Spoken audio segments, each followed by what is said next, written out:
Di alam kerikil Olympus, gadis bernama Arthur, yang dihormati sebagai Raja Ksatria, menghela nafas cemberut. Tubuhnya berada pada saat pedang di batu ditarik.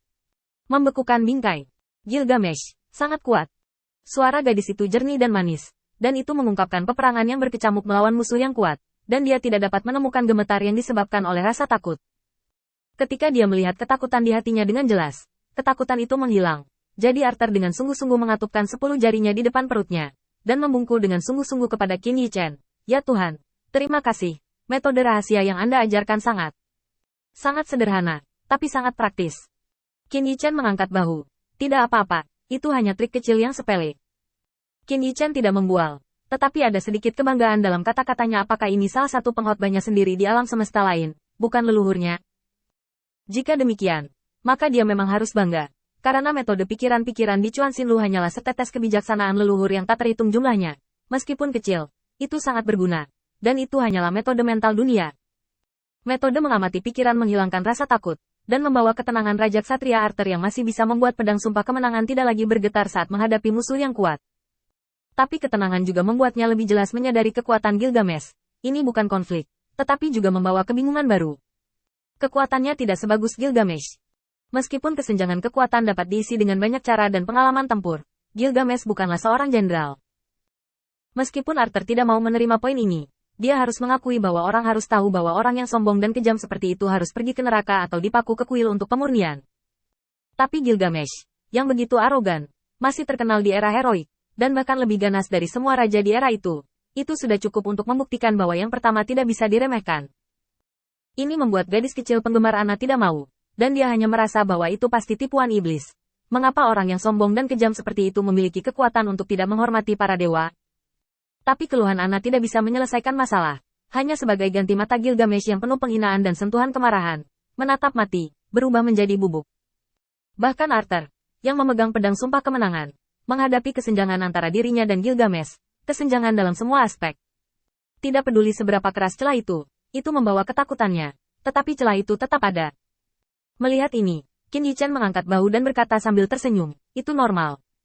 Menghilangkan rasa takut hanya akan membuat Anda tak terkalahkan, dan itu hanya tak terkalahkan Anda sendiri.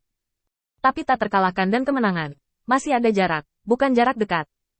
Tentu saja, Qin Yi Chen tidak peduli jika dia tidak memenangkan Gilgamesh, bahkan jika dia membiarkan cawan suci diambil oleh yang pertama. Tetapi melalui evaluasi semua orang terhadap tiran itu, Qin Yi Chen tahu bahwa mata pembunuh yang pertama ketika dia sekarat tidak berpura-pura. Sebaliknya, bagi Gilgamesh, cawan suci harus diperoleh, dan itu harus diambil dengan menginjak kepalanya.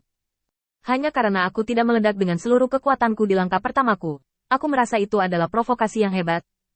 Nah, lain kali aku meledak dengan seluruh kekuatanku dan membunuhmu, kamu sebaiknya bisa tertawa. Qin Yi Chen diam-diam mengertakkan gigi. Setelah dia datang ke alam semesta ini, dia berjalan dengan sangat hati-hati. Dia bahkan tidak berani berbicara dengan keras, karena takut menyentuh dewa-dewa tinggi. Mati lemas semacam ini secara alami memadatkan api, dan Qin Yi Chen merasa bahwa memukuli Gilgamesh dengan keras adalah cara yang sangat baik untuk melampiaskan. Oleh karena itu, yang paling dikhawatirkan Qin Yi Chen saat ini adalah rekor Gilgamesh. Jadi Qin Yi Chen memandang Black, yang memegang salib dan berdoa kepada Ratu Hera. Kamu mengatakan bahwa Gilgamesh telah bangun dalam pertempuran cawan suci yang lalu, jadi setiap kali dia bangun, dia mendapatkannya. Cawan suci. Bagaimanapun, Gilgamesh memiliki kekuatan terkuat, dan Qin Yi Chen merasa itu seperti teduh. Tetapi setelah memikirkannya sejenak, wajah Black menjadi serius. Kebanyakan dari mereka. Tetapi dengan pengecualian, saya tahu bahwa suatu kali tiran itu dengan enggan disingkirkan. Oh, Qin Yi Chen tiba-tiba menjadi tertarik. Sepertinya Gilgamesh tidak terkalahkan. Tidak bisakah dia memainkan 6 dari mereka satu persatu, kan? Tetapi jawaban dari Black berbeda dari yang diharapkan Qin Yi Chen. Ya Tuhan, jangan salah paham. Ini persaudaraan. Persaudaraan akan melenyapkan Gilgamesh. Persaudaraan menemukan kesempatan untuk serangan diam-diam. Bayangan kematian menembus punggung orang percaya yang telah memanggil Gilgamesh. Orang percaya itu dilenyapkan, dan roh heroik tiran itu secara alami akan tertidur lelap. Jadi, Gilgamesh dikalahkan oleh serangan diam-diam. Qin Yi Chen memiringkan kepalanya. Dengan cara ini, tampaknya persaudaraan telah menggunakan aturan perang cawan suci untuk membunuh orang percaya yang telah memanggil Gilgamesh dan memecahkan lawan yang paling menakutkan. Memang, dibandingkan dengan keberadaan paling bergengsi di zaman pahlawan, orang percaya yang memanggil Gilgamesh tidak diragukan lagi lebih mudah untuk dihadapi. Tapi selain itu, Black tidak bisa lagi mengatakan bagaimana cara mengalahkan Gilgamesh, yang tidak diragukan lagi menunjukkan kekuatan Gilgamesh lagi. Tidak heran rambut kuning arogan itu merasakan nafas persaudaraan, seperti orang gila.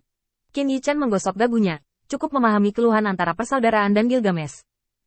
Untuk yang terakhir, kebangkitannya pasti akan disertai dengan pembunuhan massal kuartet, tetapi sebelum dia sempat menyapu kelompok itu, orang percaya yang menyeret botol minyak itu tersingkir, yang membuatnya juga dieliminasi sama sekali. Bagi Gilgamesh, ini adalah rasa malu dan marah yang tak termaafkan. Untungnya, para pahlawan tidur dalam kemuliaan Olympus. Kalau tidak, tiran itu takut membunuh persaudaraan. Proposal Black mungkin bukan solusi, tetapi melalui pertandingan terakhir, semua orang dapat melihat bahwa Gilgamesh membenci Brotherhood dan menjaganya dengan ketat pada saat yang sama. Kalau tidak mungkin untuk pergi dengan enggan pada saat Dewa Tertinggi sudah bersiap untuk meledakkan niat membunuh. Kasihannya, Black menghela nafas. Pembunuh yang datang untuk menemukan kita pada awalnya dimaksudkan untuk bergandengan tangan. Dia mendengarkan percakapan kita secara rahasia, tetapi juga memiliki niat untuk keluar dari bayang-bayang dan berbicara dengan kita atas nama Ikhwan. Tapi kebetulan Gilgamesh, yang diburu-buru, menyadari. Alasan Black merasa menyesal adalah karena, kecuali ledakan kekuatan Gilgamesh yang terkenal begitu dia terbangun, semua peserta tahu bahwa dia telah terbangun. Peserta lainnya tentu saja tidak akan dengan mudah mengungkapkan siapa roh heroik yang telah mereka bangun. Terutama persaudaraan. Para pembunuh bersembunyi di bayang-bayang. Bahkan setelah persaudaraan membunuh dan melenyapkan dua peserta dalam pertempuran cawan suci sebelumnya, disadari oleh orang lain bahwa roh kepahlawanan memiliki persaudaraan.